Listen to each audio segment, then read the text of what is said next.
কি আছে আমাদের বাংলাদেশে? না আছে একটা ভালো ক্রিকেট টিম, না আছে একটা ভালো ফুটবল টিম, না আছে ভালো এডুকেশন সিস্টেম, আছে শুধু একটাই বিশ্বজয় কুরআন হাফেজ। তাও তার গুরুত্ব দিতে জানে না। হায়রে মানুষ, যেখানে ভালো কাজ করতে যাইবে সেখানে হারাম ঘুষের টাকা চাইবে।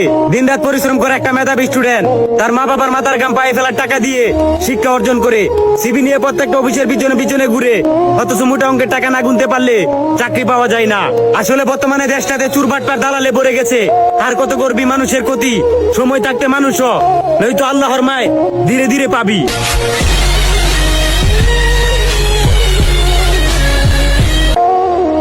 বাঁশের চেয়ে কঞ্চি বড়, ধানের চেয়ে বড় খই, নেতার চেয়ে চামচা বড়, তাহলে মানুষ বিচার পাবে কই?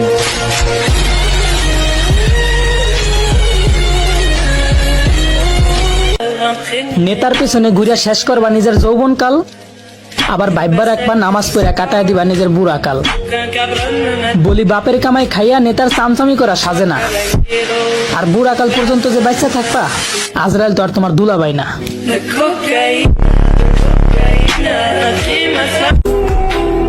আস্তাগফিরুল্লাহ, আপনি ভাবতেও পারবেন না এই ভিডিওটা শেয়ার করে দিলে এই আস্তাগফিরুল্লাহ যদি একবার আপনার শেয়ারের কারণে যদি একবার কেউ পড়ে, তাহলে আপনার জন্য তওবা হয়ে যাবে।